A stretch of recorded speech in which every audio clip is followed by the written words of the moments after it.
আসসালামু আলাইকুম। এই পর্বে আমরা আলোচনা করব চতুর্থ অধ্যায় থেকে জ্ঞানমূলক প্রশ্ন উত্তরগুলো নিয়ে আলোচনা করব। এই মুহূর্তে আমরা 18 থেকে 34 নম্বর যে প্রশ্নগুলো রয়েছে সেগুলো নিয়ে আলোচনা করব। বলা হচ্ছে উপকেন্দ্র কি?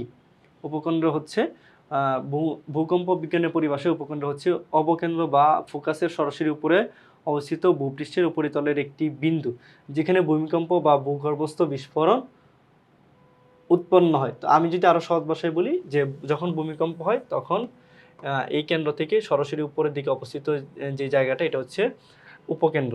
বাংলাদেশের সমতল ভূমির আয়তন কত? তো পাহাড়ি অঞ্চলগুলো বাদ দিলে যেটা থাকে ১,২৪,২৬৬ বর্গ কিলোমিটার। বাংলাদেশের মোট ক্ষেত্রের পরিমাণ কত?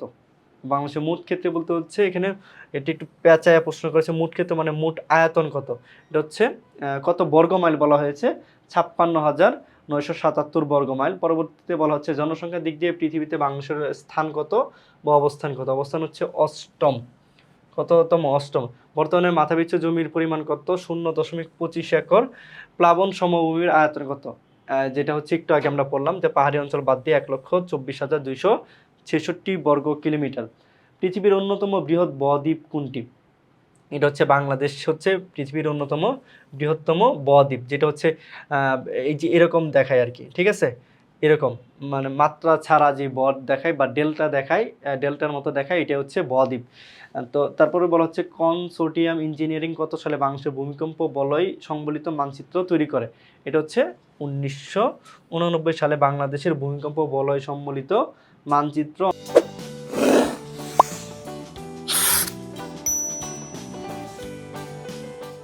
অঙ্কন করে। বাংলাদেশের সর্বোচ্চ শৃঙ্গের নাম কি? এটা হচ্ছে তাজিংডং বা হচ্ছে বিজয়। এটা আমরা সবাই জানি যে বাংলাদেশের সর্বোচ্চ, ঠিক আছে, শৃঙ্গের নাম হচ্ছে এইটা। আর যদি বলে পৃথিবীর সর্বোচ্চ চূড়া বা শৃঙ্গের নাম কি? এটা আমরা সবাই জানি হচ্ছে মাউন্ট এভারেস্ট। তারপর হচ্ছে বরেন্দ্র ভূমির আয়তন কত? এটা হচ্ছে ৯,৩২০। আবার এখান থেকে আমরা যে একটু আগে যেটা লালমাই পড়লাম ওইটা হচ্ছে কত? ৩৪ বর্গ কিলোমিটার ছিল। বাংলাদেশের ভূখণ্ড কোন দিকে ঢালু? কোন দিকে ঢালু? এটা হচ্ছে উত্তর দিক থেকে দক্ষিণ দিকে ক্রমশ ঢালু।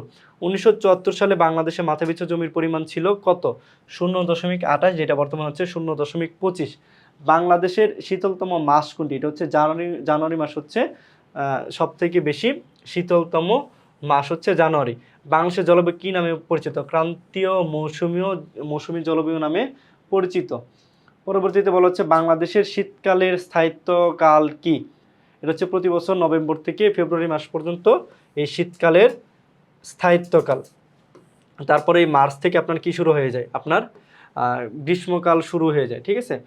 তারপর হচ্ছে মিয়ানমারের জলবায়ু কোন ধরনের? এটা হচ্ছে ক্রান্তীয় মৌসুমী ধরনের। এবং সর্বশেষ প্রশ্ন হচ্ছে নেপালে বার্ষিক গড় বৃষ্টিপাত কত?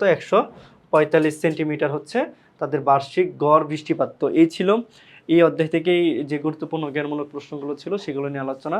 দেখা হচ্ছে পরবর্তীতে নতুন কোনো পর্বে। আল্লাহ হাফেজ। আসসালামু আলাইকুম।